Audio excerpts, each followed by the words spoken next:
watched my video titled, "Germany Doesn't Care About White Women," which was taken from the rant given by Kanye West, where he was on national TV and he said, "George Bush doesn't care about black people."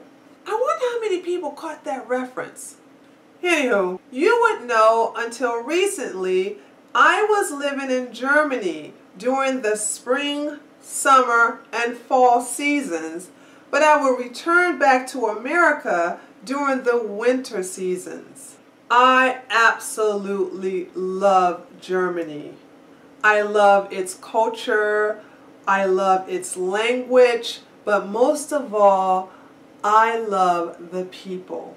So needless to say, I was very happy there until Angela Merkel invited 1.5 million Muslim refugees into the country. I was living in Bavaria at the time, so I didn't hear much about the barbaric actions of these refugees that were occurring throughout the other German cities. The German media was portraying these Muslim refugees as humble and grateful individuals who were so happy to be here in this country that they were so willing to obey the laws and learn the language and to be one with us in harmony. But once I got back to America, I realized all of this was a bunch of bullshit. As an American, I value my freedom of speech, and thanks to the feminists and SJWs out there, I make sure that I exercise my freedom of speech every chance I get. But I was shocked to learn that Germany doesn't necessarily have freedom of speech. As a matter of fact, I was very shocked to learn that German citizens were being arrested for posting their opinions about the Muslim refugees in their country on Facebook. Now, I'm not a fan of Facebook and I rarely use it. You see, not only will Facebook censor or block certain posts uploaded by German users, but they will turn all information about the posting activities and information of that user to the German government. In a country whose Nazi past has led to some of the strictest laws in the West, German police are invading homes and arresting citizens who spoke out against the refugee migration on Facebook. Germany authorities have reached a deal with Facebook and Twitter to block, delete, and report all postings that Germany deems offensive. Shockingly, Facebook and Twitter have agreed to these terms under German law, even though it doesn't violate their own corporate policies. Germany is a victim of its own white guilt and has installed political correctness throughout the country. If a German spoke out against the Muslim refugees, other German SJWs would try to shame them in silence by calling them a Nazi. The same thing people do over here in America. If anybody white criticized the actions of Black Lives Matter, other SJWs would try to shut them up by calling them racist. But one of the many benefits of being a black woman is that I can openly speak out against the Muslim refugees. And they can't call me a Nazi, honey. And the same goes for Black Lives Matter. You can't call me a racist for calling Black Lives Matter out on the stupid shit that they're doing. Sure, a lot of black people call me a coon, but I'm okay with that. I'll be there. I'll be there. Here in America, we can say anything we want that's not politically correct. But in Germany, saying something that's politically incorrect may land you in jail. Here are some laws in Germany revolving around speech and expression. In Germany, it is against the law to incite hatred or violence against anyone for their ethnic or religious identity. It is also against the law to display Nazi or communist symbols. To deny the Jewish Holocaust will land you 5 years in prison, and is also against the law to give the Nazi salute. But Germany only applies that law to white German citizens, while the Muslim immigrants can say and do what the hell they want. Here's a group of Muslim refugees protesting in Berlin. Now, I have no idea what they're protesting for. Maybe they're angry because they didn't get any butler service with their free housing, courtesy of Merkel. I don't know. Anyway, watch this video and watch how they violate German speech laws right in front of the police.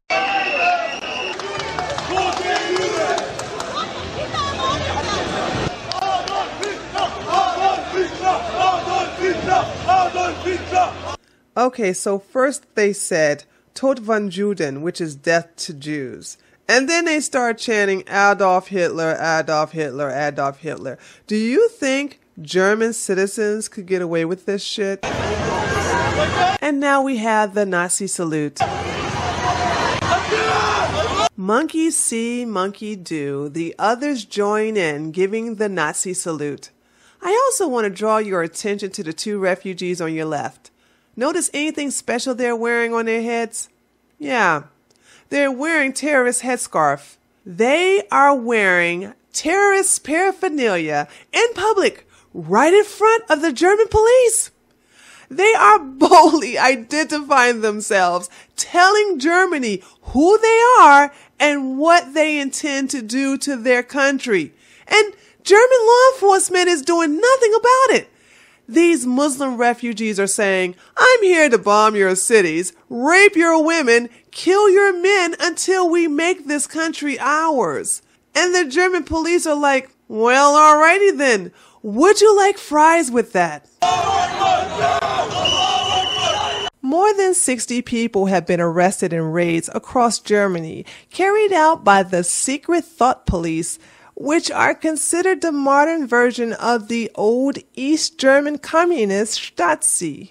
The raids included the arrests of members from a private Facebook group which opposed Angela Merkel's refugee invasion. This operation serves to warn other German citizens about making right-wing statements on social networks. Germany's government advised the public that they can report hate posting to the police via anonymous portals set up by the state. The raids came just days after a German couple were found guilty of incitement and hate speech for establishing a Facebook group which opposed the Muslim refugee invasion.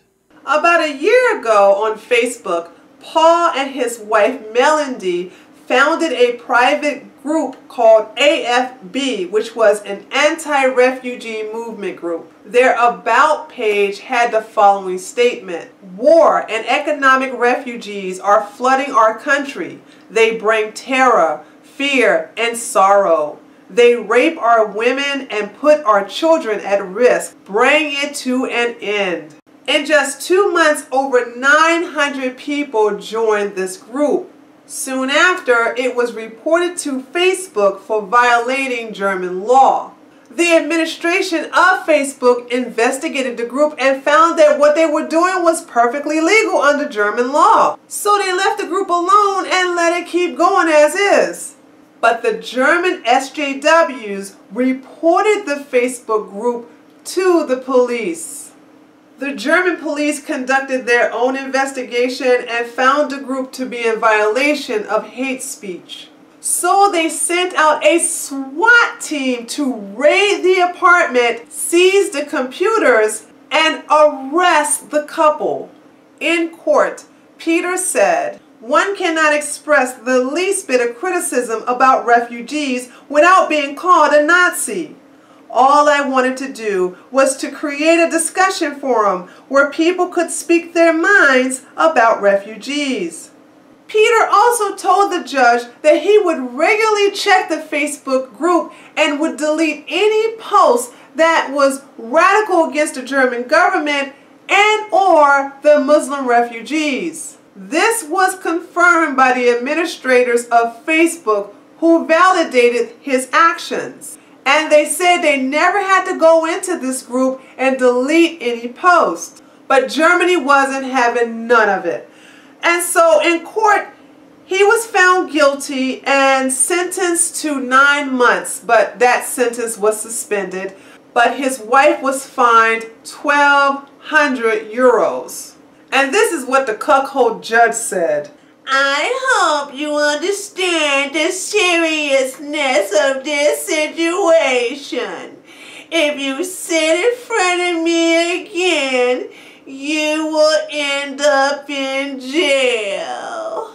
Now, before this happened, the Facebook account to a 16-year-old girl was also deleted. What happened was she posted up a 20-minute video expressing her experience with Muslim refugees in her area. She spoke out against the migrant crisis, and she shared how she no longer feels safe to walk in her own town. A link to that very video will be provided in the description box. If you haven't learned by now, Facebook is not a safe place to express yourself freely.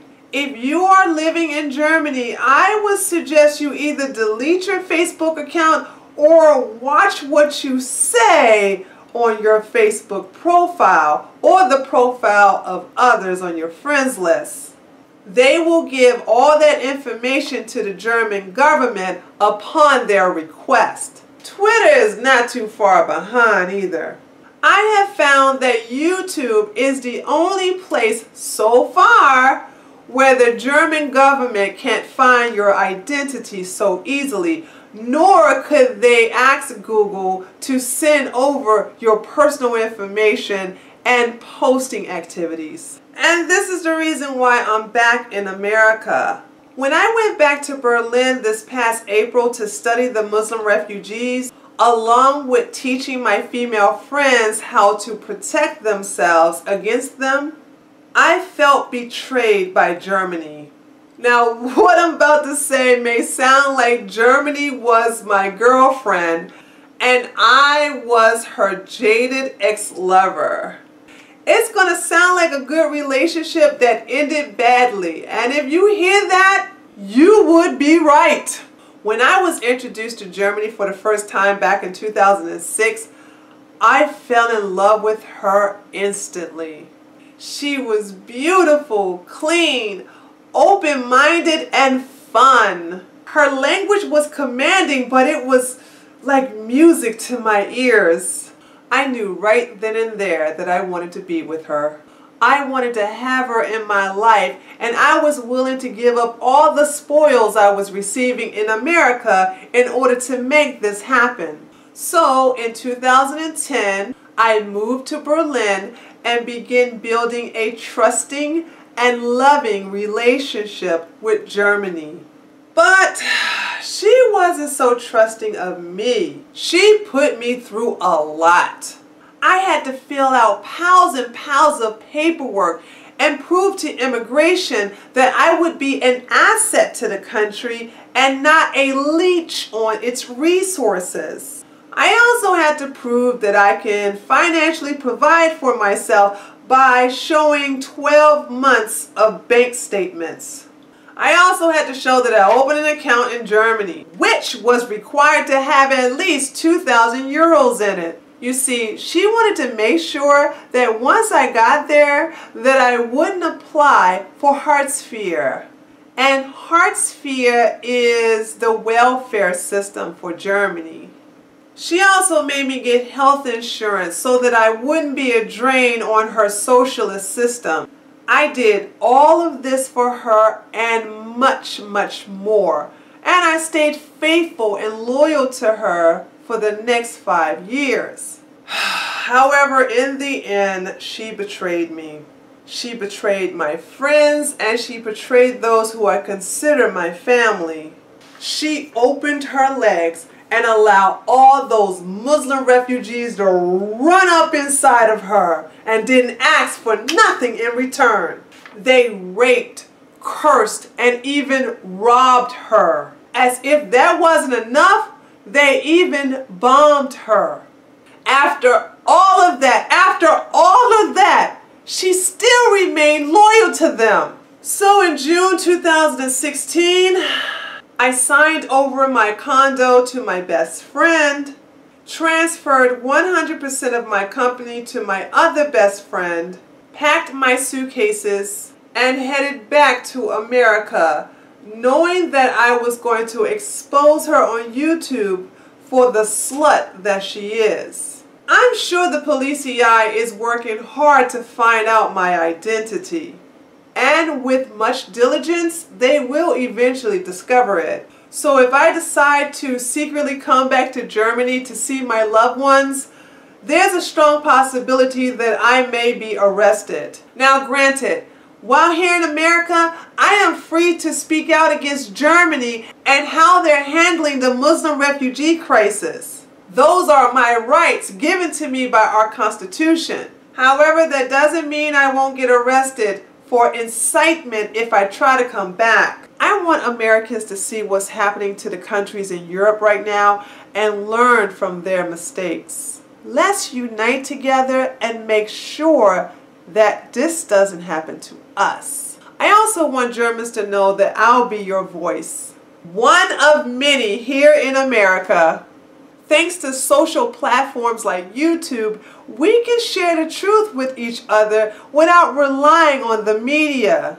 So folks, when you see videos or articles exposing the truth about Islam, Muslim immigration, Black Lives Matter, political corruption, be sure to share them with your friends and family members. Let's educate each other about these situations. When people know about the truth, they won't be triggered emotionally by lies. Together, we can make a difference and hopefully put an end to all of this madness. I'm Tree from Tree of Logic.